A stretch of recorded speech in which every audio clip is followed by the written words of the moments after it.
perhaps to such a extraordinary, inspiring, and challenging start. We hope that the richness of the experience in establishing the Sacher Global Health Leadership Institute will inspire us and learn from you and your colleagues as we plan to establish the Africa Global Mental Health Institute. And that will become a robust collaboration across the Atlantic to realize that dream. This afternoon, we have a very interesting, well, it's still morning actually, this morning, we have a very interesting and challenging panel that really elaborates on what Dr. Sacher so superbly started. Namely, we'll be talking about the intersection of policy and research. And we have a stellar panel here, starting from my far right, my mentee who came a little late, but he's here, Dr. Solomon RATAEMANE, who is risen to be chair of the Department of Psychiatry. Next to him, Jimmy VOLMINK, who is chair at Stellenbosch University, dean actually, with whom I had a very fruitful discussion just a few minutes ago, and we're planning a possible integrated project to be done within the next year, we hope, with a focus on primary care. At my immediate left, my friend and colleague, Dr. David NDETEI, who was a stellar speaker last year, in fact, in my old country, in Romania, at the WPA International Congress in Bucharest, and accompanied me on a memorable journey on the Danube Delta, which is one of my favorite places in my old country, and I'll invite all of you one day, maybe we'll do a meeting in the Danube Delta. Last but not least, on my far left, is one of the two candidates to the presidency of the American Psychiatric Association. One is at the table next to Dr. Sacher, Dr. Alpha Stewart, and here on my far left, Dr. RAHN Bailey. It is the first time in the history of the American Psychiatric Association that two African-American doctors are candidates to the presidency of the APA. And you may have a sort of a, some people react to it in different ways. It is not the first time that an African-American has been a candidate, but the first time that two of them are. And frankly, you know, you may have mixed feelings about that. People could read all kinds of things in it. But this way, I can assure you, one African-American will be the next president of the American Psychiatric Association. We decided to do this panel maybe in an unorthodox fashion. We did not want to do, you know, 100 slides, you know, 20 slides each of us. We want each one of us to speak briefly for 8 minutes, and Michelle will keep us very tight on the timer. So those of us who become so dependent on slides cannot do without the prompter at the far right. Others are trying it. The older people are willing to try it. The younger guys are trying to still use the computer. So we'll see how we do. But 8 minutes each, because we want to have a robust dialogue with you. This issue is so important, the intersection between policy and research, that it merits the kind of exchange with you rather than for us to give 30, 40 minutes talk. So without further ado, it's my great pleasure to introduce to you SOREL RATAEMANE, whom I've known since the late 1980s. We both have aged together and gone through many places in the world together. Sorry, Jimmy VOLMINK will be the first speaker, SOREL will be the second. See my bias toward my mentee, it shows. Jimmy has been with us since this morning, and I had a chance to learn a bit about the medical school that he's the dean of, and the exciting project that they're doing, and mindful of not competing with already existing such fixtures, which is so important in Africa, to make sure that we complement each other than try to be over-competing with each other. But I was very pleased to hear that they established a Department of Global Health. So without further ado, Jimmy, the floor is yours. 8 minutes, please. Thank you.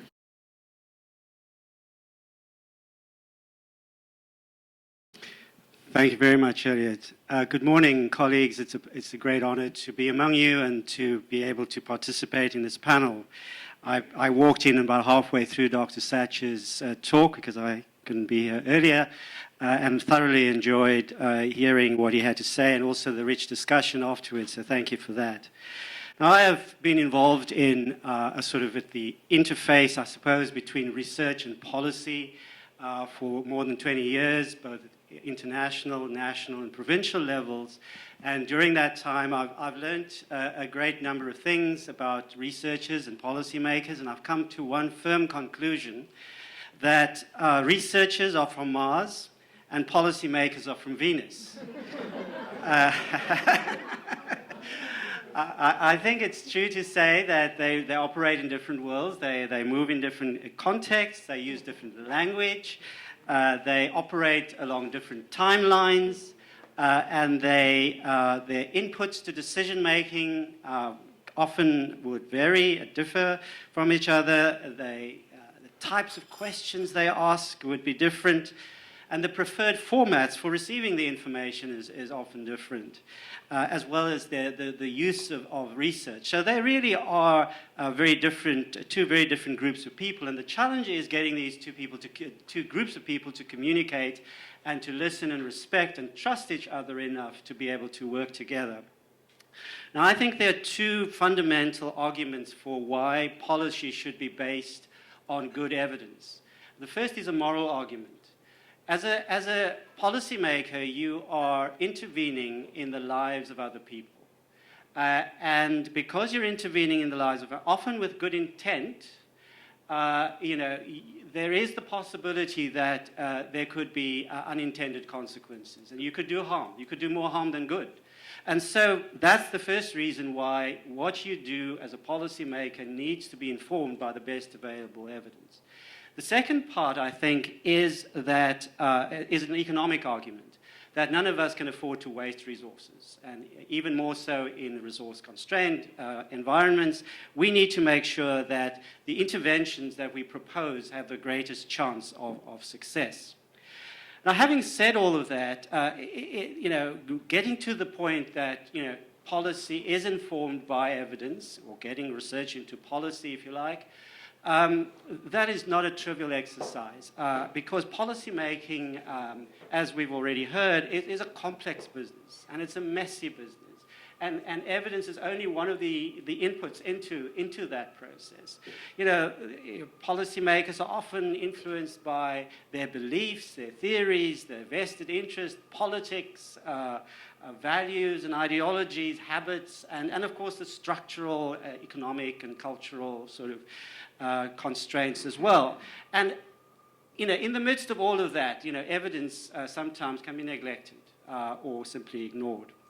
So that is the problem. And so a whole new area of scholarship has emerged in the last several years called knowledge translation, where people from different disciplines, from different professions, are trying to apply their minds to saying, what can we do more to get from the research into policy and beyond, into implementation.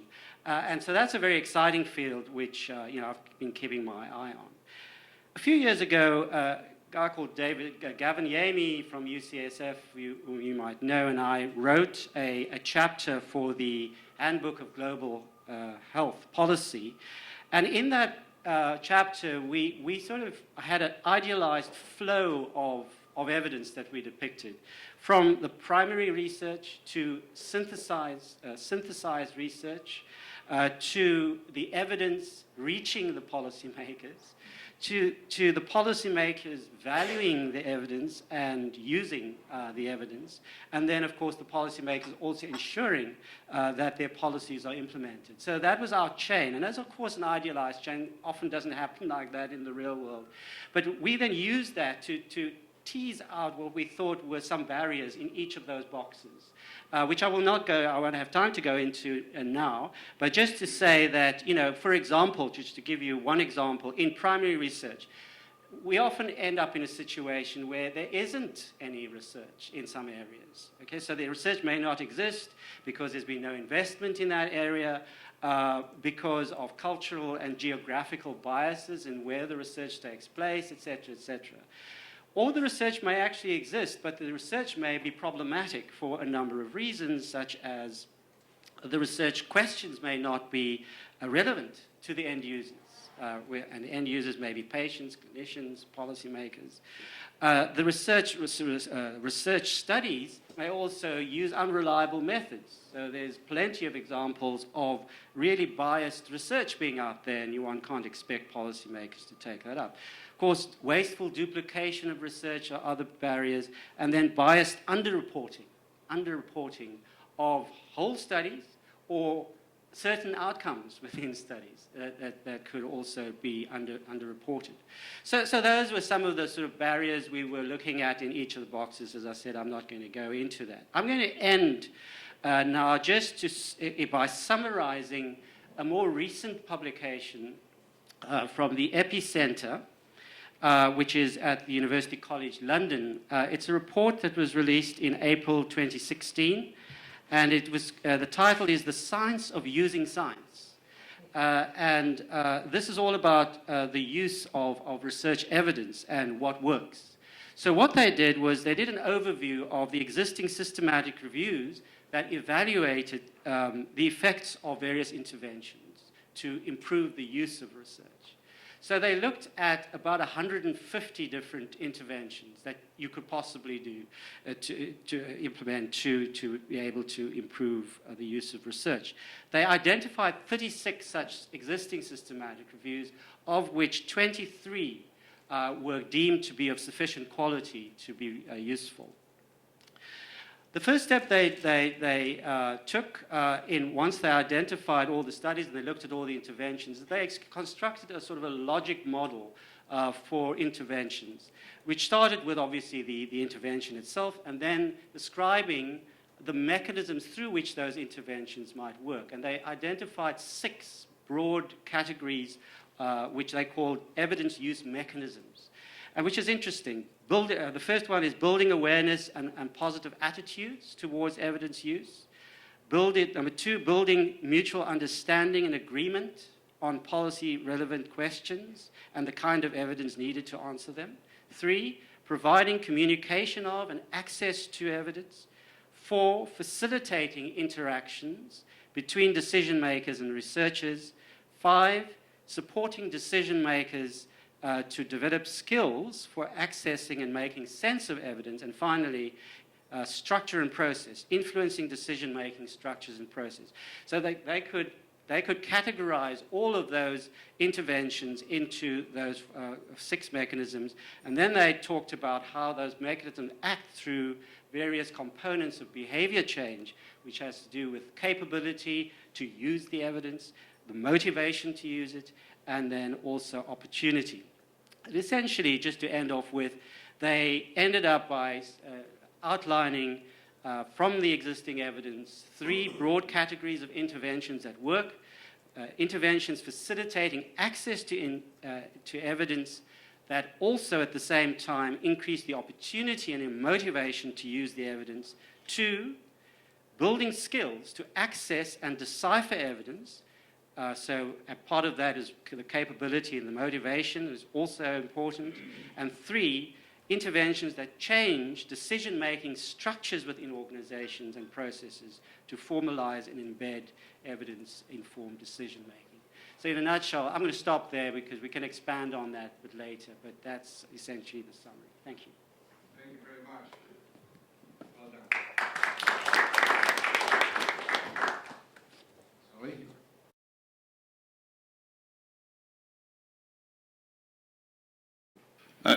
Thank you very much, ELIOT. First of all, I want to thank ELIOT for getting us together with the team from the USA. I have to also acknowledge that ELIOT has been my mentor in social psychiatry since 1990.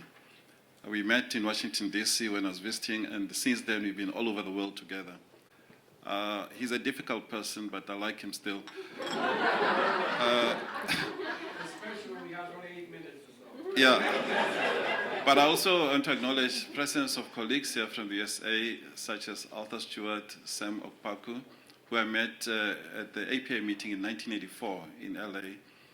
And also Dr. Secha, who planted a tree at my university about 13 to 14 years ago at the celebration of the beginning of the the School of Public Health at the Medical University of Southern Africa, which has changed names now, became University of Limpopo. Now it's called Sefako Makgatho Health Sciences University. You sit in one office, but then over the years we have 3 different names. And of course, there are colleagues here from the Caribbeans and colleagues from Ethiopia and Barbados and so on. So we will chat about that, but I really need to address a quick position here in terms of aspects of policy in mental health. Being in South Africa means one has to understand that we come from a divided society, and therefore there were facilities in different parts of the country, but these were skewed in favor of those who could afford them. So in 2012, we had a huge summit on mental health that the Department of Health, Ministry of Health, Directorate for Mental Health and Substance Abuse supported. And it was basically inviting people from different aspects of life who are involved in mental health policy, mental health service delivery, to share their ideas in terms of what do they want to see in place and what do they really want government to do. Now, I have to say outrightly that we notice, like in many other countries, most governments, particularly in Africa, respond poorly to issues related to mental health. Give you a recent example. In the past year, we are dealing with a crisis right now where patients move from a private care facility to NGOs, non-governmental organizations or community-based organizations. And as soon as those patients moved out, a number of them died. And the minister called me from Canada. He was attending a meeting then said, please visit those NGOs where people died. None of those patients who died, 36 or more of them, they didn't die from mental illness. They died from physical problems associated with mental illness. They had hypertension, epilepsy, and other things, which actually brings up the issue of what do we do when we assess mentally ill people in communities or wherever they are. But the response of government has been slow, even though the minister has appointed an ombudsperson to have a commission that will be at least tabling their report in 2 weeks' time, or at least latest 3 weeks' time. We thought it was slow because communities are already complaining. Now, I'm raising this because the summit made some observations, and I'll just summarize these observations, and that led to our adoption of the WHO 2013-2030 framework strategy for mental health in Africa. We adopted it. We called it the Africa Regional Strategy, because we realized that WHO has a global way of dealing with things, but some of them may not be relevant to our setting because of availability or lack of number of resources. The contextual summary of the summit brought up a few points that good progress, for instance, had been made in enacting mental health legislation and policy, but implementation was poor all round. Neuropsychiatric conditions or disorders were ranking 3rd in their distribution to the overall burden of disease after HIV/AIDS and other infectious diseases. And they also noted that the high prevalence of mental disorders, 12-month prevalence of 16.5% amongst adults, was a key concern. Common disorders being depression, anxiety, and substance abuse. They also noted that mental health intersects with other health priorities and outcomes. So if there's budgetary allocation in government, they will give, say, 16% to mental health. But at the end of the financial year, you find that only a small fraction of that was used for mental health-related issues because it was diverted to other issues related to poverty and so on and so on. There was also noting of the fact that high levels of poverty, unemployment, violence, substance abuse, and other adversities were key issues in terms of people who have mental illness. Finally, it was pointed out that only 25% of people in this country who have various sorts of mental illness actually did receive care. And that is still the picture now. We're trying to increase access. And they pointed out that mental health systems and institutional capacity at national, provincial, and district levels were very weak. Generally, most facilities that provided mental health services were poorly supported. There was over-reliance on specialized psychiatric hospitals. And in this case, we learn a lot from countries like Kenya, the work that Professor NDETEI is doing in Kenya, where he's working with traditional healers and other care workers to understand basic principles in mental health and know how to intervene at that level and at what point to refer when it's appropriate. So there was limited, or there is still limited investment in community-based mental health care and primary mental health care. And in our adoption, therefore, of these 8 catalytic points from the whole myriad of about 60 points that WHO wanted us to deal with, we had to be selective, and that selection is based on what this country can afford, what the personnel in mental health can do. And in doing so, we did take note of the fact that stigma is still prevalent, stigma and discrimination of the mentally ill. Now, I'm going to just list these catalytic points. We can discuss them further in discussion, but I think they're very, very important to note. The first catalytic point was for us to implement a district-based mental health service. This is now a policy issue as part of primary health care re-engineering. This is the initial focus on what the ministry calls the national health insurance process. It's almost like Obamacare type approach, but we can get into details of that. The second issue was institutional capacity building. Now, in order to do this, the minister, yeah, we have 10 minutes more. You know, I'm an African king, so I'll speak a little longer. The minister appointed the Ministerial Advisory Committee on Mental Health, which I chair, basically to make sure that each province has in place what is necessary for implementation of a good community-based mental health process. The other important thing that links us to this topic is that of surveillance, research, and innovation.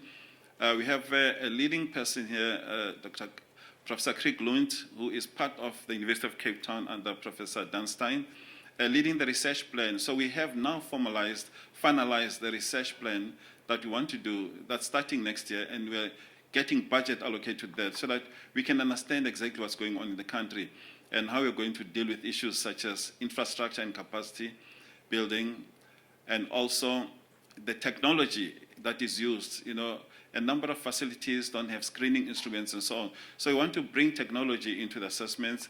We want to support psychologists and others. And we want to also look at issues of intersectoral collaboration and improve our human resources for mental health.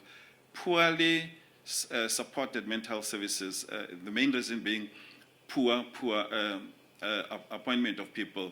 Finally, the ministry wants to put in a lot of money on advocacy, mental health promotion, and prevention of mental illness. The emphasis, by and large, in this strategy is prevention, because we know that we do need to intervene with medications at different levels, but we think there are basic prevention strategies that should be adopted to enable people to do what they can do best. Thank you very much. Thank you very much. Well, Solly still tries to challenge me from time to time, but it's good, it's robust. We both learn from each other, so it's terrific. We've been doing this for almost 30 years now. So, the next presentation, of course, a leader in global mental health, in African global health and mental health, Professor NDETEI from Kenya. Pleasure to have you, sir.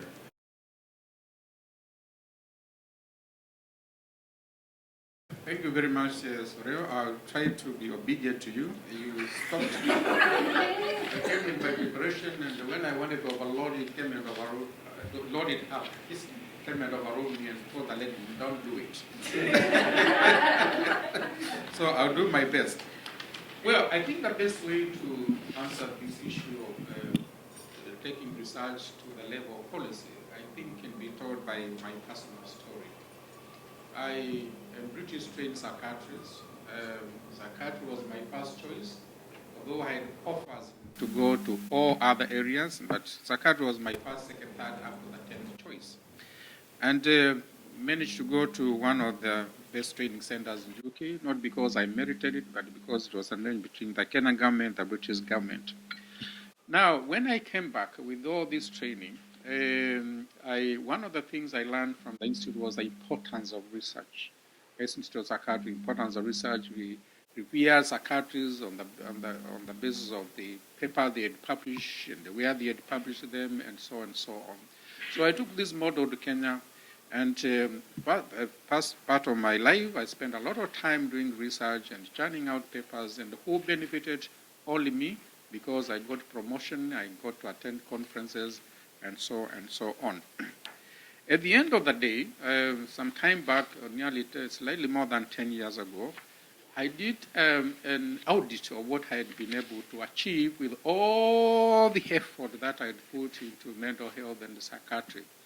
And I realized, apart from my students whom I had supervised to do the research, nothing else made no difference to anybody except me, promotion, and things that, as I've just said. And so I decided that we needed to change course. And the British Journal of Psychiatry at that time had a policy that if you do research, you must also state the policy implications. And so we stated those policy implications in the papers. And who got to read them? Nobody. We are only talking about policy implication, and we are not involving the policy makers. I even made an effort to go to meetings where we would be taught about policy, writing policy briefs. We came and practiced that. It didn't seem to work. It was just good for our publications. Until I decided that it was time to change. So that this work that we had been doing actually found use in the consumers, the people who really needed those services. By and large, and it's been a long, long struggle, we started by saying we must go back to the community. Thank you very much, Dr. David Sacha, my namesake, and a few other people who have spoken before about the community approach. I realized a clinical one-on-one was very limited, so we rotate a public approach. And in the process of taking public approach, even long before I heard about David, was that it must be by everybody, where everybody was not only the researchers, but the consumers of those services, by policymakers who do not sit at the headquarters, but the policymakers in their own way at the community level. And these are people who may not have gone to school, but they have such important and powerful influence on what happens in a community. You can go there with all the research findings and all the research you want to do. You can even talk about your p-values, but those guys don't understand p-values. Okay? In fact, the smaller the p-value is, the better for you. And they can't understand that. How can anything get better the way as it gets smaller? And therefore, we decided we are going to involve everybody, from the consumers, from the leaders of those communities, from those people who hold the cultural values, and these are people who may not have gone to school. They are very important. And then we are also going along the ladder up to the level of the Ministry of the Education, of the Ministry of Health. But then we also learned that the best way was not to go to them with your results. Begin with them. Ask them, I'm trying to do this. What do you think? Even as you plan your research, what do you think about this? This is what we are trying to achieve. Tell us, in your own view, what do you think should be done to achieve those results? And tell us, even more importantly, what it is that will stop us from achieving those results. And then, as we develop these processes, we came to learn about something. Nobody taught me these things in the medical school. I learned them along the way. Somebody started talking about theory of change. And I remember going to some colleagues, some of them here, who were being taught about theory of change, and we just couldn't understand how. How can people who have never been to school or have little education talk about theory of change? For heaven's sake, don't ignore those people right at the bottom. And if you involve them and talk to them in a language that they understand, you'll be surprised they are even more resourceful than the cabinet ministers and the people at that level. And this is not to say that we should ignore them. Those people at that level, they are very important because at the end of the day, they are the ones who provide the money. And we also realize that it is not just the Minister for Health You can go to the Minister for Health. They are my friends. The current one actually is a medical doctor, and he keeps on reminding me that he was my student. But if you go to him, forget about you being a medical person and my colleague, or you being my teacher. I have so many other demands. As much as you understand p-value, as long as though you tell me this is very good, I have to listen to other people. And at the end of the day, he's not the one who is going to give you the money. The person who is going to give you the money is the Minister for Economics, or Minister for Finance. And this is the only language this man understands is this. If I give you $1, how much am I going to get back? That's the only language he understands. So if you can talk to them in that language and says, oh, so I'm going to make money, I'm going to save money, he would even overrule the Minister for Health, because for him, what is interest is the money, and that's where the money is. And then at the end of the day, you have to talk to the politicians themselves, because at the end of the day, they are the ones who provide the money. I got 3 minutes, so I'm doing very well. According to Michelle, 1 minute. Finish. Oh, yeah, 1 minute. Now, then what we did, and Pamela Collins had an opportunity to come and see what we are doing. We went to the health centers, started talking to these people, taking the bottom-up approach. And when the politicians saw what we are doing, they started coming back. And now, as we sit here, we have one county in Kenya which is funding mental health services fully integrated with all the other services. That's what we have been able to achieve. And by the way, they say, these are our findings, and we say, very good. They are not ours, they are yours. Run away with them. Thank you very much.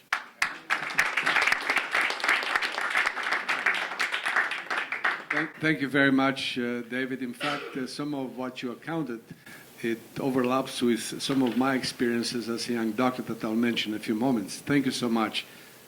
Ron?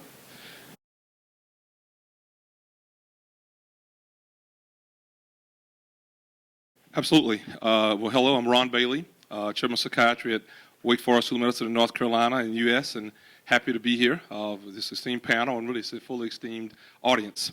With an 8-minute time limit, I should go ahead and get started very quickly without any perfunctories. Right. I want to share some specifics with you. So I think this is good to go forth because you've heard some really outstanding considerations regarding how policy affect issues, I think, on a national or global level.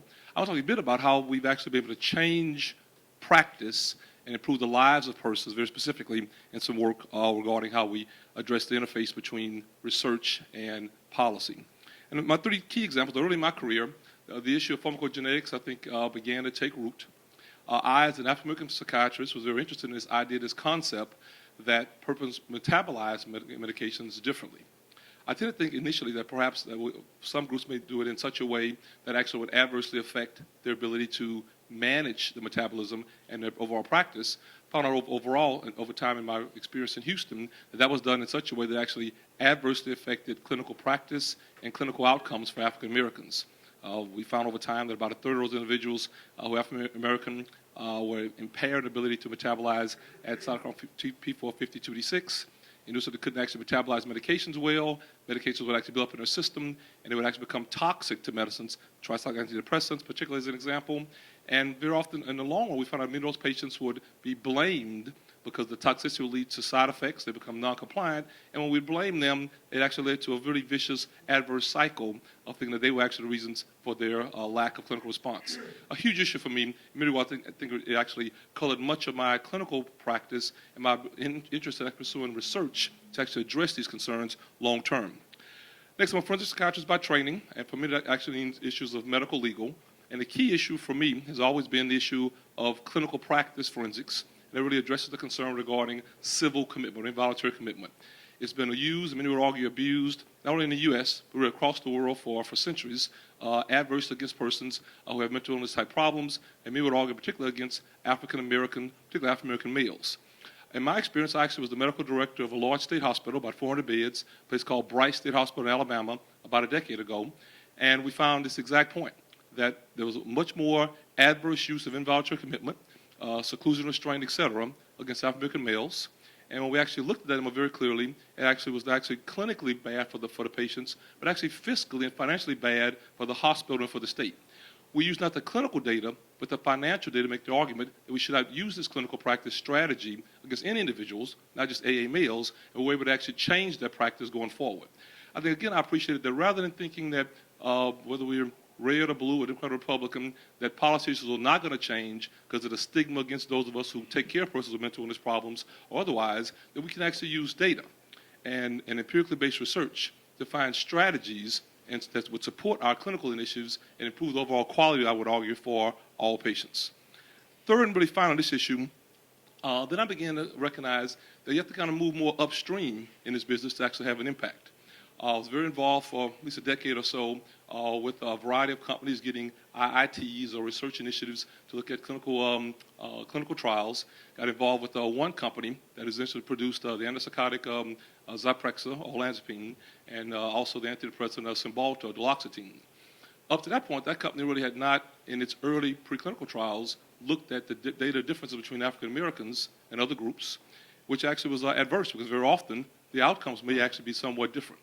So we're actually involved in the first study with that company to look at that data.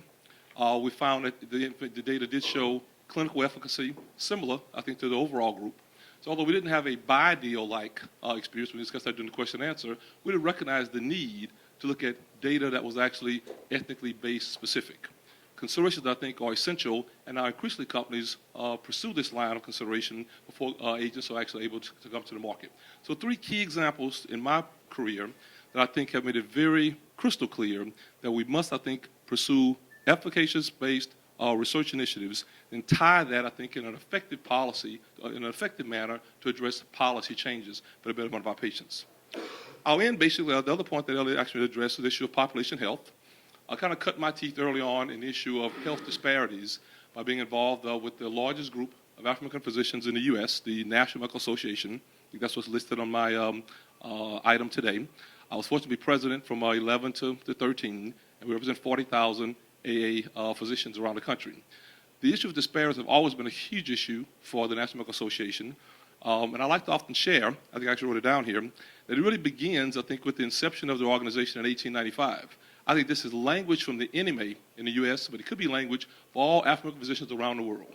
And it pointed out that in no spirit of racial animosity, based with no focus on historical adverse conflict, but with a focus on responsibility for the present and the challenge to improve the lives of others who have been historically disenfranchised toward a better future.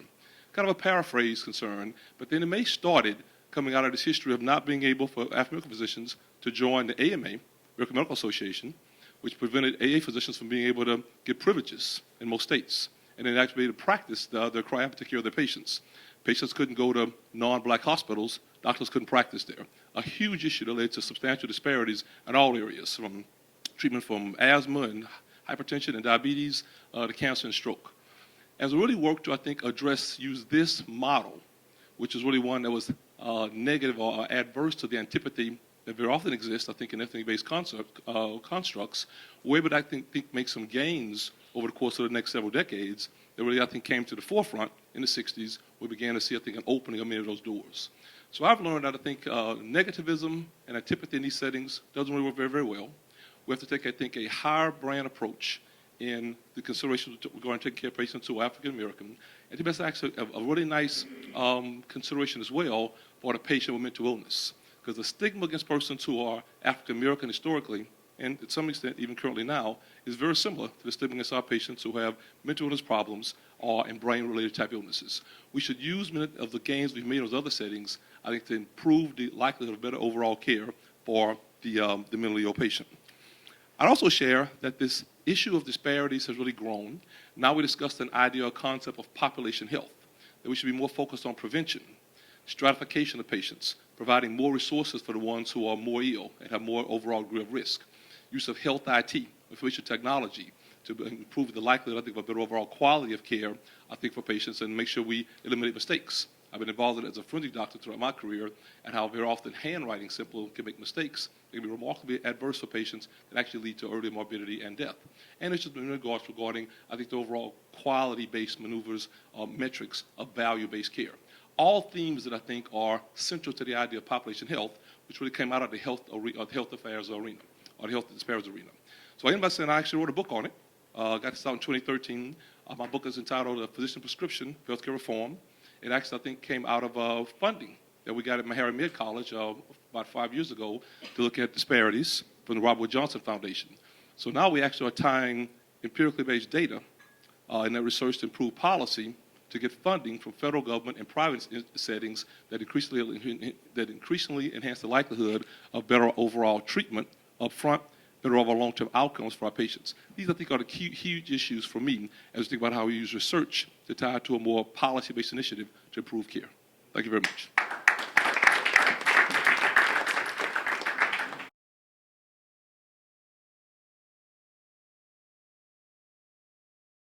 Thank you very much, Ron. I'd like to acknowledge the arrival of our director of this conference, David Henderson. David.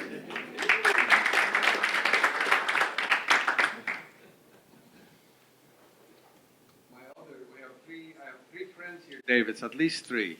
David Henderson, David NDETEI, and David Satcher. David Satcher emphasized in his speech the importance of culture.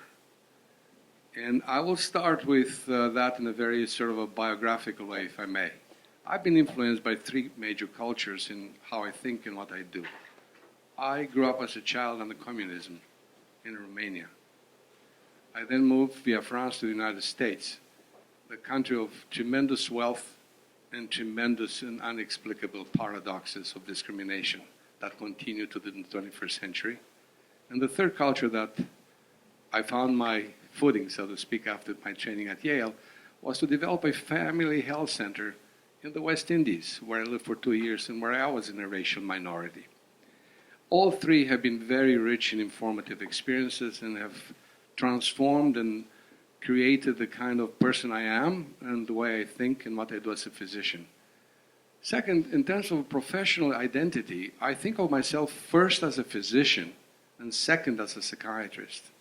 And it's probably by no mistake that my early formative years in the West Indies have a role in it. Namely, I developed a family health center in which there was a mental health component.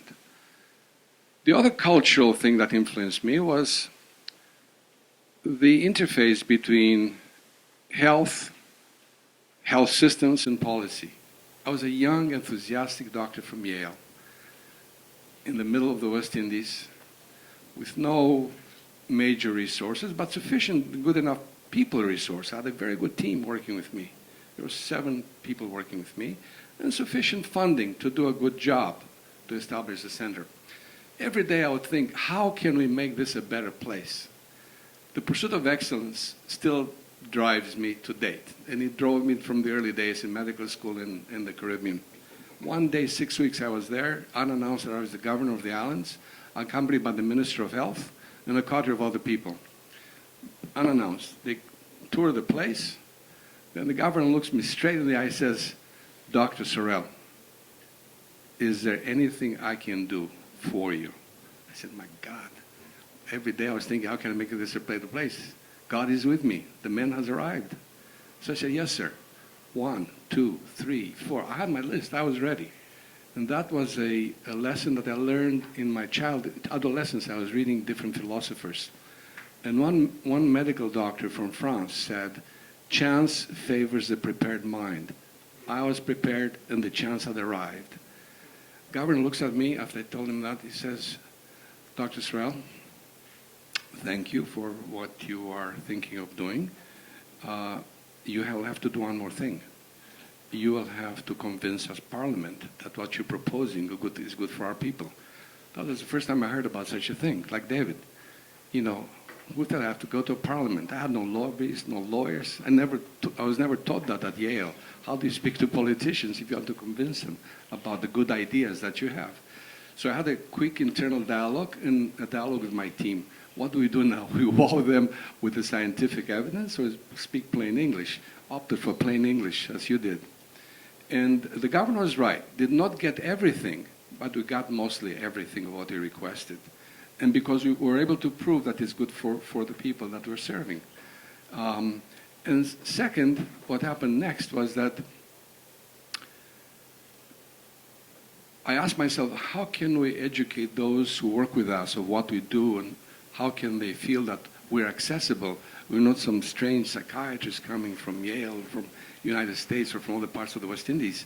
So I made it my point, on my time, to be available to newspapers, to radio and television. And I would be on a program practically every week, to the point that the manager of the whole system, the health system in St. Thomas, the Virgin Islands, one day she called me. She said, "Elliot, I'd like to talk with you." I arrived at her office. She says to me, "Elliot, practically every week you are either on radio, television, or newspaper. Are you planning to run for office?"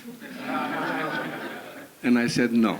This is the best way and the quickest way to educate the largest number of people of the importance of this public health initiative we're carrying out at your East End." That was the name of the center, the East End Family Center. Well, these formative experiences served me very well. Fast forward, I won't take you through the whole thing, but David Satcher and I have known each other for almost 20 years now. And as I mentioned maybe earlier, when the UN took on the non-communicable disease agenda, David and I got very excited. My God, this is terrific. Highest level of policy making in the world, only to find out to our dismay, mental disorders were excluded. So in my adolescent enthusiasm, I'm an old man, but still adolescent at heart, I thought, well, maybe we could change the agenda of the UN General Assembly, only to find out it's very difficult to change the agenda of the UN Assembly. So the next best thing we could do was to write an opinion editorial, which we did, which was published and received terrific responses, but we didn't stop there. We're fortunate to meet 2 months later after the UN Assembly with the person representing the United States on the Executive Committee of WHO. And I had a chance to discuss directly with this person my disappointment, David's disappointment, that they're doing this high-level meeting on NCDs and they left out mental disorders. He tried to assure me, he said, "Elliot, we can do something separate. For me, that was a red flag. Mom said separate. I was educated many years ago what separate means, the coded word. Right. Separate means unequal. I said, no, this cannot be separate. This has to be with all the others.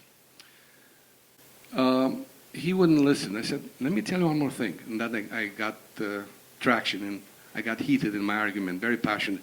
You know, I'm concerned. You are representing the United States on the Executive Committee of WHO. And by adopting this agenda that excludes mental disorders, you may be in fact in violation of one of the United States laws. He listened. He stopped. He did not dismiss it with the other, separate. He said, which law? Which law? I said, the parity law. He got it. He stopped. He said, let me tell you what you do next. He then started guiding me how to succeed and gave me the name of the Executive Secretary of the Executive Committee of WHO. David Satcher and I, together with others, put together a letter in which we outlined the reasons why mental disorders have to be included in the WHO meeting agenda that was going to take place, the Executive Committee January 2012 and the WHO Assembly in May 2012, why mental disorders need to be on it, and that furthermore, that evidence now exists that documents that the high levels of comorbidity demand that it be treated together with others, not in a separate silo. And the evidence has economic solid foundation. For every dollar invested in collaborative integrated care, you get about a $6 return. The Executive Secretary said to me, Dr. SOREL, your item, Dr. Satcher's item, and your colleagues will be on the agenda. It was the last day of the week that they met, but it was on the agenda, approved. It was put on the agenda of the Assembly in May in 2012, and it is now part of the 2013-2020 plan for mental health. The other thing I wanted to mention is that to us is understandable that these need to be treated, makes sense, but the evidence is very important. It was an equally difficult time to convince my colleagues in the American Psychiatric Association of the importance of the integration of care. It took 8 years. Since 2008, I've been working on this. Only this year, we passed, finally, the policy statement of the American Psychiatric Association on integrated care. It's now policy, and furthermore, happy to inform you that for the first time, the Center for Medicare and Medicaid Services is a government agency. They don't give grants to private organizations like the APA. Well, we got a nearly $3 million grants to train colleagues how to do collaborative integrated care. Lastly, one last piece I want to mention, then we'll open up for discussion. The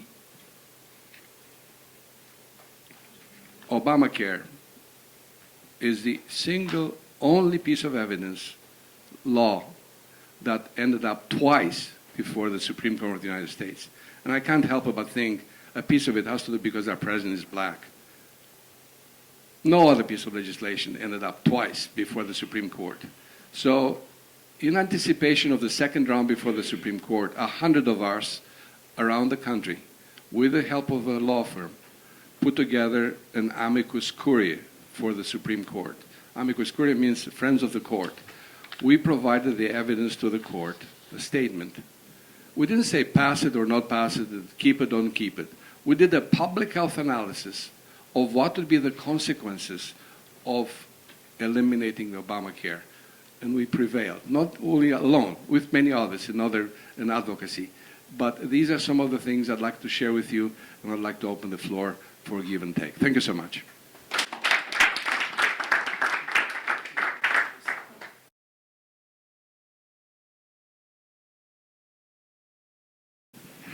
Thank you very much, and good day to everybody. And apologies, sincere apologies for coming late. It is better late than never. So I'm very sorry about that. I had a diary conflict. Thanks very much for welcoming me to this session. And my contribution was going to be to talk about some of the work that we've done on rheumatic fever on the African continent in terms of advancing evidence and translating that evidence into policy and practice. We've been doing this work for a period of about 10 years, and this work really has been related to identifying a problem that is neglected, but a problem that is soluble, and working together with academia in a number of institutions in a number of countries to generate the evidence that was required to act.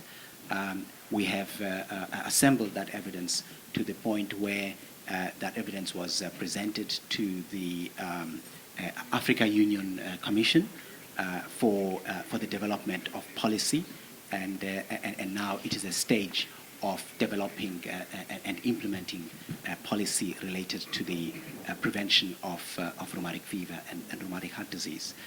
And the lessons learned from that work are related to the fact that one does need evidence, one does need data to help drive a change, and then once that has occurred, one needs to work with policymakers at various levels, and in our case, we've worked with policymakers at the level of WHO Afro, as well as the Africa Union Commission, and in combination, we've managed to develop a statement that was adopted last year by presidents of member countries of the AU, and we're working now with the AU Commission to translate those into policies that can be adopted at country level.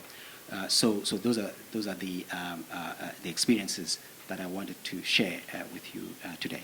Thank you.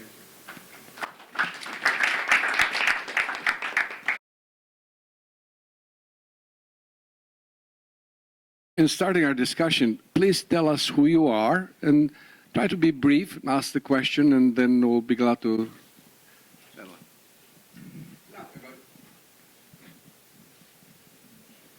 My question is, we're talking about the African diaspora, correct?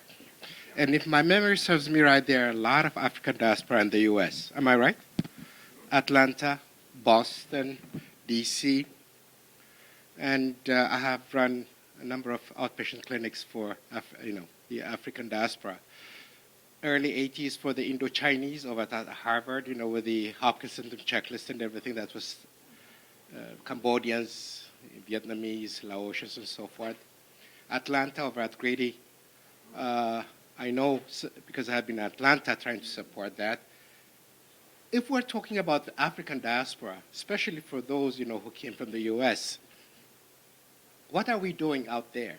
Because I know they're suffering in silence, because I know disproportionately Africans are diagnosed as schizophrenics when it's really an acute psychotic reaction, leading to the regimens of antipsychotic medication with side effects, and then they don't adhere to medications. We know all about that. And when those acute psychosis turn to depression and with schizoaffective type of disorders, we know there's a lot of issue. So, I'm just questioning, if we're going to talk about Africa, what about the African diaspora that exists all around the world? What are we doing? From my experience, nothing. Absolutely nothing, because I know what the research is going. Like you said earlier, Dr. Satcher, Tom Borneman was doing something with the refugee population at NIH in the early 80s. I don't know about Pamela, I don't know what type of programs that you have. So my question is, in North Carolina and others, what are we doing in order to promote the mental health of the African diaspora all over the world? Yeah, well, very briefly, I think there are three things in order of the very first point. First and foremost, I think we have to recognize, what true diagnoses are. This idea, repetitive testing with better diagnostic management, is key. I think secondly, there is an introduction to pharmacogenetics and genomics of actually developing tests or test developed now to some individuals. Very often we have trouble based on cost, but that's what medications are more likely to respond to. I think when we get to the point where that actually is mainstream, how do we help the after? To me, that will be a long, long time that's coming, I guess the program, Eric, what are we doing in terms of programs, services for this population? That's my question. Right. Well, I third say, so before answers now, the third point I think is that the reality is disproportionately too many persons of the African diaspora are not treated in typical Department of Mental Health settings, but in DOC type settings. Using jail diversion is one strategy to get persons the quality health care that they actually need, from both initially a diagnostic standpoint, but also a more effective treatment orientation standpoint. And I think the fourth point I'd argue is that once persons actually are released from a state hospital setting, they're often a DOC type setting, make sure there's actually adequate follow-up. Very often this is the population that is lost to follow-up earliest, which leads, very often to bad outcomes. Thank you. Pamela? Great question. And I want to say, from just thinking about the U.S. specifically, because I think this first meeting in 2002 was considering a very broad African Americans as part of the African diaspora, as well as other folks who've come afterwards. And as we know, there are significant mental health disparities in people of African descent, specifically in terms of access to care in the United States. One of the only interventions for which we have a strong evidence base that it actually reduces mental health disparities is the collaborative care model for care, which is integrating mental health into primary care, but specifically using measurement-based outcomes, using care coordinators, bringing a specialist, letting primary care doctors run the care, but have access to a mental health specialist. And NIMH has helped fund a tremendous amount of the research that's helped to build that evidence base. Something that's really exciting in terms of the policy piece of this is that the Center for Medicare and Medicaid Services, just in the last 2 weeks, is now going to reimburse collaborative care, this model of treatment in the United States. So I think this does a couple things. Number one, it gives access to people who are going to primary care, and we know that a lot of folks do not go to mental health services who need mental health care. It gives them access now to mental health services that are going to be reimbursed by CMS, which is a huge. Thank you, Pamela. We should give credit to President Obama. That President Obama, in fact, in the Affordable Care Act, made the provision for payment for collaborative care. that did not exist in any prior policy in the United States. And now, as Pamela suggested, is being rolled out. So the question that Tedla raised is very important, and there are some hopeful signs that things are moving in the right direction. Professor Stein. Hi. Thanks very much. So I'm Dan Stein. I'm Professor and Chair of the Department of Psychiatry here at University of Cape Town. So to those I haven't already said welcome to the city. I think, so in psychiatry and mental health, I mean, for me, there's always a little bit of a delicate balance between over-medicalization and under-medicalization. I mean, part of what we have to do, we've talked about it, you know, if we're setting up a new institute, if we're talking about promoting mental health, it's political. I recently was involved in a discussion with a young doctor talking about how much he wants to contribute to the problem of substance use in South Africa and saying that he was opposed to the medicalization of this problem. And we had a debate. I think for me, what I heard today is the true importance of linking in with the rest of medicine. So we already heard about the tremendous contribution that Dr. Satcher made, in part because you're not a psychiatrist. For me, one of the most important things that's happening right now is we've got my boss in the room, Professor Mayosi. And he has written a bit about the importance of mental health in terms of the burden of disease in South Africa. And he has this authority as a cardiologist, which I as a psychiatrist, I just don't carry. It's really interesting that Dr. Bailey has got this history of working politically in medical organizations, and now the possibility of bringing that to psychiatry. So my goal in the next half an hour while Professor Mayosi is here is to get him on board with the importance of psychiatry and mental health and medicine as a whole. Then my job is done for today. Help me. Well, Dan, thank you very much for your comments. And Professor Mayosi, I'd like to share with you that we carried a research project that may be of interest to you. Maybe we can replicate it in South Africa. Namely, we looked at depression and comorbidity in primary care, particularly as associated with cardiovascular disorders and diabetes. And we looked at it in 4 different countries: China, India, Iran, and my old country, Romania. And surprisingly, maybe not surprisingly, the data are very similar with one exception. Gender-wise and in terms of prevalence-wise, namely that the 3 countries are very similar, China, India, and Romania. Iran was a little different. In Iran, the prevalence was much higher in women than in the other 3 countries. So I think if that would be of interest, we'd like to discuss it maybe at the break, and how could pick up Dan's challenge to us in your interest in collaboration in a transdisciplinary fashion, because as Dr. Collins suggested, collaborative integrated care is the future not just for mental health or for psychiatry, it's the future of the 21st century primary care. Primary care is in a position to take an important leadership role to address not just secondary and tertiary prevention, but also primary prevention in an integrated fashion. So would be glad to discuss it further. But Dr. Stewart? Thank you, Elliot. I want to go back to the question of what are we doing around the diaspora. And I'll pick up on 2 items that Dr. Bailey started the list with his 4. There are 2 that I would add. And one is the incorporation of working with families.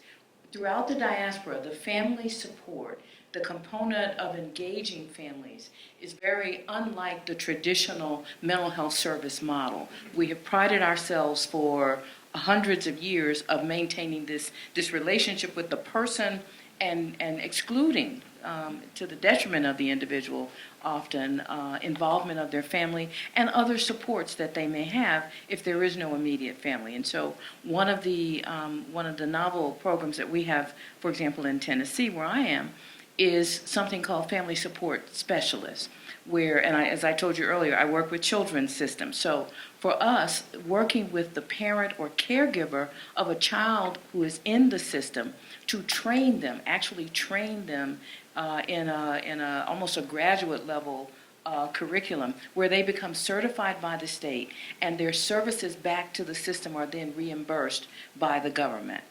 So that we've expanded the workforce, we've diversified the workforce, we've incorporated family members who understand the system and all of the disparities that they faced, all the difficulties in navigating what we create as these complicated systems of care. So we now have that component. And then the sixth would be the incorporation of the role of faith, however you define that. Spirituality, religion, a denominational thing. We pride ourselves, again, Tennessee, I think, is exceptional in this way because we have a cluster of large church networks that have incorporated into what they consider their health ministry a mental health component. And we actually have a fairly large group of various denominations and some non-denominational that work in this area. So from the standpoint of addressing specific needs within the diaspora, I think those are things that are both translatable, whether it's America or the Africa. I think they're translatable. I think they are relatable for the people and the folks who live in those systems and the people who receive those services. And I think from a policy standpoint, we're at a stage now where in the family support arena, we're actually able to begin demonstrating the cost effectiveness of a family who's been assigned a family support specialist to not fall through the cracks and have to go back cycling through the system. And before coming here, as a matter of fact, I was in front of our state legislature talking about how to utilize this particular class of worker in the juvenile justice system as part of our juvenile justice diversion programs, and for kids who are coming out of the system where they may have been placed for years, to facilitate that work. So I think we're starting to make some headway on the economic, from the economic standpoint with our policy implementation, and hopefully we're going to see some improvement over the next few years from a treatment intervention standpoint. Thank you, Alpha. I'd like to emphasize both what you just said and also what Dr. Sanchez said earlier. It's double F, faith and family. The training of and these both are protective factors. We don't talk enough about protective factors. We talk mostly about risk factors. The emphasis of protective factors is extremely important. It's bringing really public health into our area. And the two areas that Dr. Sachi mentioned, you mentioned, are key. And as well as what Ron mentioned in terms of the continuity of care. The continuity of care is a secondary protective factor. Though all three need to be well integrated, and I think these are some of the things that are happening. Dr. Paco. Yeah. Could you take the microphone? I'm wondering if I misunderstood the question. I thought the question was an attempt to touch a very difficult issue. There are several components to the diasporic experience. Diaspora has impact on culture and politics. If you go to Jerusalem, you find that a good portion of the university buildings in Jerusalem University are supported by American Jewry. So I would suspect that the question was, what are we doing for Africans in the United States? Is that correct? And what are Africans and people of African descent, what are they doing for Africans at home? I suspect that's the question. Correct? Correct. Thank you. I don't want to evade the question because clearly that is something that people are interested in, but I want to bring us back to what the topic is of this session. And I don't think we're hearing too much about, the use of research in policy. And I just wanted to make the point that what has been encouraging is to hear about various innovations, integrated care, family approaches, and so on. And all of those things are obviously important. But to come back to my earlier point about the report on the science of using science, I mentioned that there were about 150 interventions that they had identified would be important for advancing the use of research. But what that review also found was that only about 60 or so of those interventions had ever been formally evaluated and rigorously evaluated. And that is part of the problem that we have. We all come up with good ideas, and it's great to try and new things and new ways. But if we never formally evaluate it in a way that reduces bias and gives us good answers, then I don't think we can be sure that it actually works, number one. And B, we certainly can't expect policymakers to take us seriously. And I want to just conclude with the comment that we're talking here about research into policy, and I think apart from Dr. Satcher, who's sitting in this room, there, as far as I know, no other policymakers in the room. And this is also typical, and I'm criticizing myself as much as I'm having a go at you. This is very common that the researchers get together and they talk about policy, but they have no understanding of the challenges that policymakers actually experience, and how, and hear the perspectives of policymakers as to how they want to work with researchers. Because ultimately, we are actually not the decision makers. We're the people that produce the research, and other people have to take it up, i.e. policymakers. So I feel uncomfortable discussing this topic in an environment where there actually is not a policymaker voice here.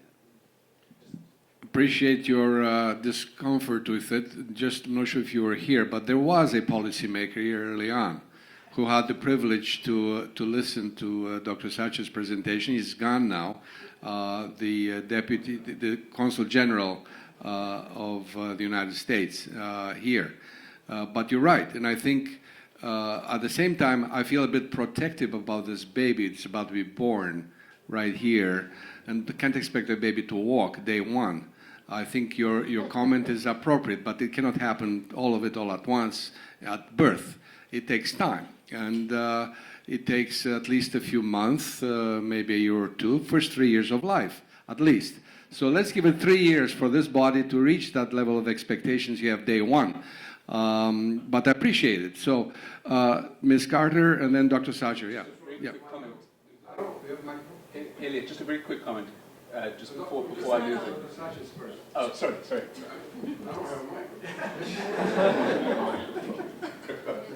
I just don't think we should define policymakers too narrowly. And one of the points that we try to make in our institute is that upstream, where policies are made, is not a place, it's a function. And I would say that Pamela is involved in policy making. You can say no if you're right.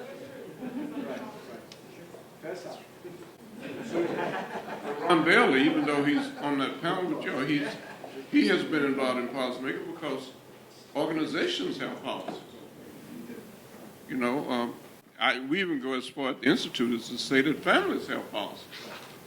I mean, if your parents tell you you're not going to eat dessert until you eat your vegetables, that's a policy. So I don't think we should be too narrow. That's right. I just wanted to say one other thing, and I was thinking about this when the question was raised about, the relationship between Africans in America and Africa. When I was a student at Morehouse, which was a very critical time in my life, working with Martin Luther King and some others, I remember when we were trying to get the Atlanta businesses to integrate, they wouldn't hire. They were not hiring African Americans. There was only one restaurant in Atlanta that would serve blacks.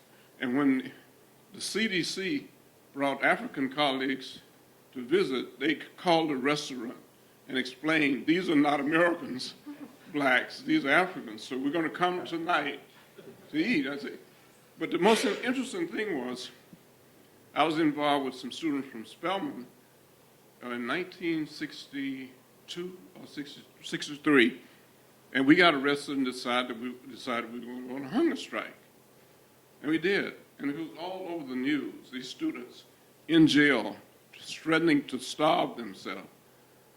Coca-Cola and other businesses got together, and they said, if we're going to be global businesses, we can't have this kind of news spreading throughout the world. Now, Coca-Cola was especially trying to be strong in South Africa. I don't know if you remember that. And they sold a lot of Cokes in South Africa. But they also knew that they had to do something about Africans in America who couldn't eat at restaurants and couldn't get jobs at their businesses. They changed the whole system. The businesses led to this change in policy. So I don't, there are a lot of ways. And then when Dr. Bailey was talking about NMA, there's some very interesting history there. When I left Atlanta in 1963, there were many hospitals that did not allow black physicians to admit patients. And it was, what was it, Greensboro, North Carolina? And the issue was financial. It was the Hill-Burton Act. And if you don't allow black physicians to admit, you're not going to be able to bill Medicare. That's what changed the policy immediately. And in my experience, the most dramatic changes in policy have related to economics. You know, we're going to get into your pocket. Go ahead. Let me just add what I might. That's a very good point. And when that decision was made, 1,100 southern hospitals in the U.S. changed their policy, admitting blacks and non-black doctors their privileges in 90 days. That's an amazing. Wow. But we shouldn't forget that. We shouldn't forget that. See, these are all selfish people. Sometimes we have to get to their self-interest in order to. They don't do it because of moral commitment necessarily. It's amazing how money can change the moral status. Right? But that's exactly what happened. And I can go back now and find the newspaper when we were in jail on a hunger strike. We didn't know the impact it was going to have until the businesses came together and said, this is going all over the world. These students in jail not eating. And Coca-Cola was amazing. I think Coca-Cola actually called the meeting. And I think about South Africa and all the business that Coca-Cola did. They didn't want to lose that. Hi, my name is Nancy Carter, and I am that community person here today. I represent... Yes, that's why I thought I would join this conversation. I am part of the family and consumer movement in the United States. You asked the question, what are we doing? And I wanted to share, and Dr. Barber back there can jump in with me at any time. In the state of California in the US, we did a very unique thing. We pass a lot of our laws by proposition, which means that the people decide what they want to put on the ballot and what will be funded. And I worked very hard from 2003 to 2004 on a proposition called Proposition 63, the Mental Health Services Act. That act provides almost $1 billion in revenue to the state a year. And what it says is that every dollar that is earned over $1 million will be taxed at 1% to provide services for the mentally ill. Now, there is an Oversight and Accountability Commission. This money has been coming in now since 2004. African American community, very, very difficult to get funding. Dr. Barber can tell you, the act was written to provide services for underserved ethnic populations, of which 5 were defined: African American, Asian Pacific Islanders, lesbian, gay, LGBTQ, Jack help me, who else? Latino, and Native American. We even managed to get money in 2009 to provide a report on each of these ethnic populations, because as the money started to roll in, those funds were not rolling out to our communities. We jail more people of African descent in the state of California than probably any place else in the United States for mental illness. In Los Angeles County, we have the 2nd largest psychiatric hospital in the nation, and that is our Twin Towers jail facility. We jail 3,000 to 4,000 mentally ill men every single day in the state. That's what we do. So our policy fight is often there. The report that came out from all the work that was done on these policy reports, the African American report had a robust stakeholder involvement. Consumers, family members, physicians, everyone. You can go online and find the report. They named it, "We Ain't Crazy, We're Just Dealing with a Crazy System." Because the ultimate end of the report was, we're not doing anything to help African American people, at least not in the state of California. We continue to be underserved. We continue to get the short end of the stick. Our African American men still continue to go to jail and not get treatment. So we have a long way to go, and my trip here today was funded by all the people who wanted to know what is happening on a global African diaspora to help people of color. Thank you very much, Ms. Carter. Professor Stein.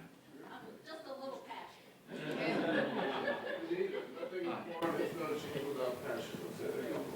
Yeah, thanks.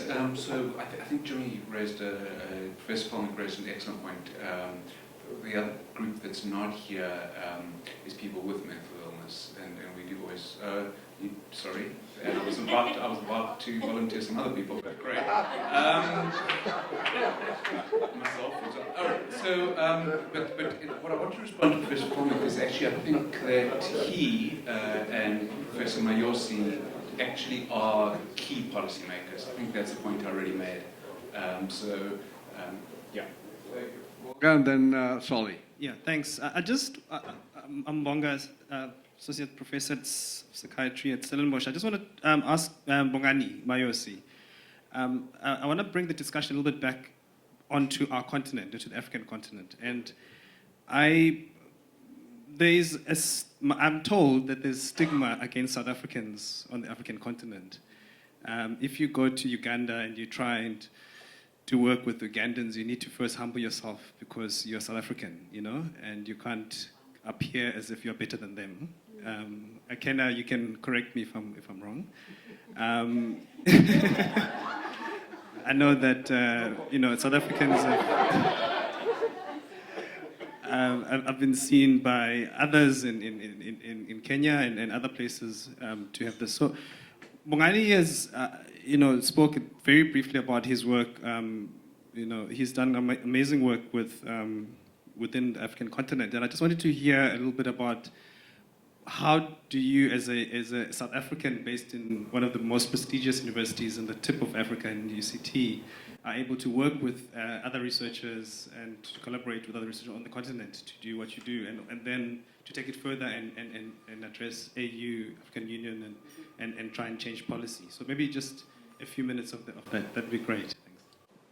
You make a very good point, which is that there is no doubt that people, our colleagues in the other African countries, do not welcome an attitude that some of us in South Africa sometimes display, which is the attitude that says that we know best, we are going to come in to help you. So there is no doubt that that type of attitude is not welcome in many African countries. My own work, together with many other colleagues, has been about building collaborations where we work as equals to solve specific problems. The problems that I have worked on, together with many colleagues, have been problems related to the neglected heart diseases of poverty. And so those neglected heart diseases of poverty, I obviously mentioned the quintessential one, which is rheumatic fever and rheumatic heart disease. There are other neglected heart conditions of poverty, such as pericardial tuberculosis, such as the obscure cardiomyopathies, heart muscle diseases that are prevalent on the African continent. Some of them, in fact, are unique on the African continent, such as endomyocardial fibrosis.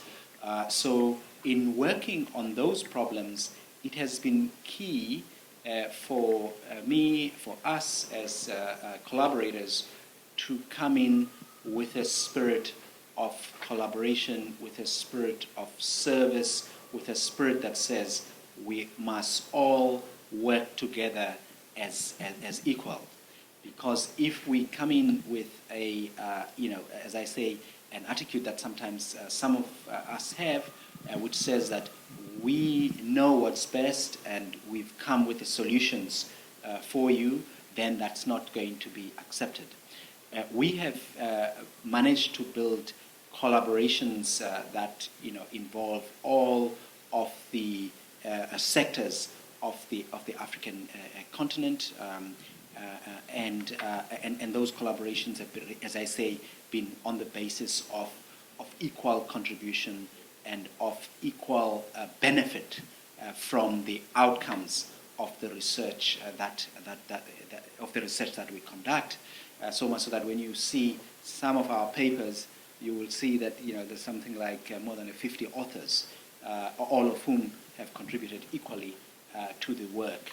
So I think, Lunga, it's not difficult work on the continent, provided we have a proper spirit of collaboration, a spirit that says we're all in it together to learn, and we must all win. It must always be a win-win arrangement that takes us to the next step.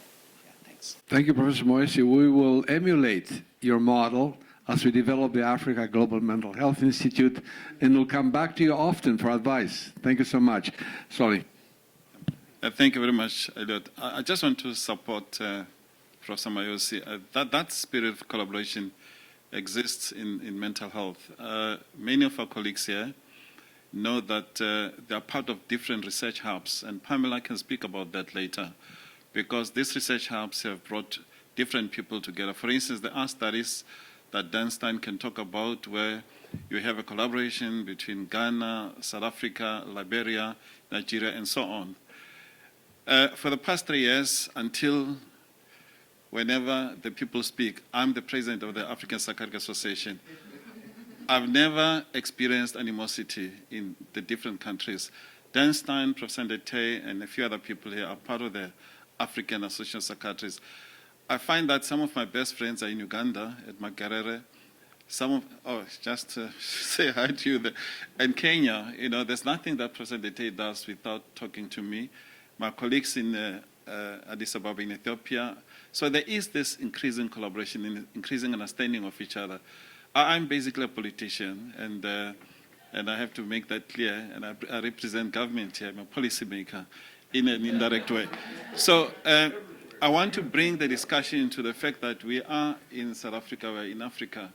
So as we bring some ideas here, let us also try to understand what is in place. I'll tell you why I'm saying this. There's a process that was led by the Institute of Medicine in the USA. Pamela is part of that process. We are busy within the Health Committee of the Academy of Sciences of South Africa, looking at core competences in mental health. And this is very important. So that is a process that wants to have certain outcomes. I'm aware that tomorrow there's a roundtable discussion at the World Psychiatric Association, led by the president of the WPA, that also wants to come with some kind of outcome in terms of what do we do for Africa. So when we look at what we want to achieve with this meeting, let us know that it will not be just one main organization. I know, for instance, colleagues in Uganda, Florence Bayingana and others, had started something 3 years ago. They met in Lusaka in Zambia. And here is a key issue. Funding for these efforts is a big problem. Institute of Medicine supported us. We had meetings in Uganda, Ethiopia, and South Africa. But now taking that process forward means we have to ask our governments to put in some money to test the implementation of those ideas that have been generated. So I'm just raising this question so that you should not forget it. Let me just stop there. Sorry. I would like to agree with what Solly has said. I've worked with Solly, I've known Dan Stein, and I've known many other people. As a professional, I have never experienced any form of discrimination on the basis of where people come from. I think the problem has been at a much lower level. And I have told this to SOREL so many times that the only country where I feel most unwelcome if I go is South Africa. And not just South Africa, Johannesburg in particular. Last night we had a discussion with a lady here, Hillary Hicklings is here, and we said you are very unique with South African because you are really talking to us in a very nice way. So I think there's the element, there's an element of xenophobia that is occurring at a different level, but when it comes to our level, let me say I have never experienced any problem. Thank you. We'll take two more questions and then we stop. Yes, 1, 2, yes. Now, we're talking about evidence, translating evidence into policy. I know our research has been focusing on trying to show disease burden and effective treatment and whatever, and then sell it to the policymakers to implement. Don't you think now we have to focus our research on health systems, on policy itself, how to implement whatever has been generated as evidence? And I wonder whether our research has to now shift to health systems rather than producing evidence that's for disease burden and what works, what doesn't work, or whatever. What I would like your reflections on this. Sure. Let's take the other question, then we'll answer both, please. I just wanted to speak about what our consumer here spoke about in California and what we have in terms of money. Because it seems like a foundation here among a lot of the speakers is about how money transforms policy and how that affected the hospital systems in the South when they didn't pay, and that transformed when it hurt your pocket. So we have $1 billion a year in California to provide mental health services. And we really didn't have a plan. We just knew we wanted to serve vulnerable populations. And what we found was the vulnerable populations were incarcerated, and they were homeless, and that they had chronic disease states. So the evolution of that has had much to do with the collaborative care model. And that was mentioned earlier as an evidence-based practice, and it's something that, fortunately, the organization that I'm director of has been able to implement through a primary care behavioral health integration act grant, but it has been a transformative experience for the workforce, because what it has done is it has empowered a population of people to understand that their work in the community in terms of bringing people to their cardiologists, their rheumatologists, or also their mental health therapists, is all in one system. So as we started to talk about things being separate and how that was such a problem, it's this moving together that is so powerful and has some potential to make some change. Also, we have found that in these kinds of models, sometimes the prescription is actually, you write the prescription and it's really housing. And that is and you give it to the patient, and the patient says, well, where am I going to find housing? So this is where this money comes into play. It's where you're able to leverage those people who have much influence, developers, construction people, and make something for them out of this that also helps house our clients and generally rise the level of community and protective factors that exist. Much. We'll take 1 minute each, concluding statements to the two questions asked. I just want to make a brief preliminary statement. You know, one of the challenges we also have, we talk a great deal about health and health systems, but what we really talk about is illness and disease. We talk very little about health. So health hasn't made it into our field yet. We talk about illness. and disorders. So it requires a paradigm shift in thinking and behavior on the part of all of us to move, not to eliminate dealing with disease, we have to, but to really bring health into the field is a major public health challenge and change in thinking and behavior of those who practice the professions, across the professions, not just physicians. So yes, health systems, but truly health system means not just disease, means health. We haven't developed a model yet that truly integrates health into dealing with these systems. So I'll let my colleagues to respond to the two questions, and then we'll conclude and have lunch, I suppose, right? Thank you.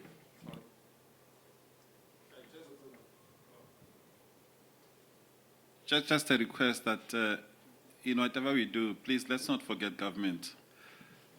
Let's include government because, I find in the past 30 years or so, or even longer, that many of the wonderful ideas that we generate don't see the light of day because government can simply say, you will not be able to implement if you didn't, show them the kind of research that we did.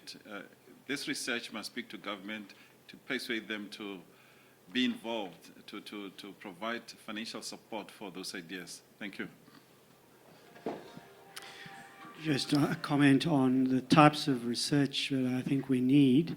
I think we need to look at the whole value chain from research to implementation. And I think there are at least 4 levels at which I think rigorous research is required. I think we need policy-relevant primary research. So to Soli's point, involving policymakers right from the beginning when we start that primary research project to engage them in the kinds of things that they would find helpful. So that's the primary research. I think we need good synthesis of primary research. I think that is lacking, and I don't think that, I think very often one sort of, thinks that you can base policy decisions on 1 or 2 studies, and you really need to look at the global body of evidence. Thirdly, I think you need research around knowledge translation, so getting the research used by policymakers, and I think that's a very valid area for research. And then finally, I think it has to do with implementation and scaling up of interventions, and there you need operational research to understand what's going on there. Well, I think mental health is now going through extremely exciting times, and there is an awful lot of hope. I think in the next 5 years, I don't want to be specific, I think we'll have made it. It's not recently that many organizations started funding mental health research. It wasn't happening a long time ago. We are meeting here talking about mental health research. In Kenya, we are talking about mental health with the government, with the politicians, with everybody, with traditional healers, with faith healers, everybody, and everybody matters. We must never exclude anybody. If we take that approach, if we do it and we persist on it, 5 years down the line, we all come and say, we have made it. Thank you. Systems. I will make the comment that I think that the inertia, if you will, the power of change in our society now is forcing collaborative arrangements, not just at the patient level, but at the systems level, much more so than I think it ever existed before. I work now at Wake Forest School of Medicine in North Carolina, a $2.5 billion operation. We're about 2 hours away from Duke University. They're a $4 billion operation, and we're getting ready to merge our child psychiatry, inpatient research, and teaching activities. Just south of us is a private, non-academic facility, $9 billion a year, Carolina's Behavioral Health Care. We're getting ready to merge our academic teaching and training type programs. So one thing I'm actually very mindful of is that as these mergers begin to occur, we're moving toward, as I stated earlier, this idea of a values-based approach. And actually to create value and better outcomes, we're going to have to, I think, merge systems for the betterment, much more so than I think we've done historically in the past. I love the idea that actually I think is a good macrocosm of the microcosmic idea of how we handle patient care. So I think that we actually are on a more positive track. I'm happy to hear that much of this I think is very synonymous to what may be occurring here on the African continent. We're seeing a lot of that I think where I'm in the U.S. I think that the future is bright for patients that may historically have been disenfranchised or left out. I thank very, very much for participation. Very good panel. Just want to make one last comment, inspired in part by having one of my students here with us. And namely, one thing we didn't discuss, and we cannot cover everything in just the first session, but one thing we have to remind, many of us in this room are also not only researchers and practitioners, but also educators and influencing policymakers, and some think that they're actual politicians, like Solly. So I think one thing we need to think about is how to bring this issue early on in the educational system of future health professionals. Don't wait like me in the Caribbean. After I finished training at Yale, how do I deal now with the governor when he's asking me, how can I help you? Fortunately, I was inspired to improvise on my feet. But this idea of bringing together early in the curriculum, in the undergraduate and graduate curriculum across the health professions, not just physicians, the integration, and not the integrating aspect of education, research, services, and policy, and how they relate to each other. And regardless whether you go to be a policy advisor or not, you should have a minimum basing of education, how these four silos should not remain silos, but be well integrated to serve not only you well, but especially how you could best serve your patients by being knowledgeable of how to use that integration to their benefit and for the benefit of population health and of society. Thank you very much.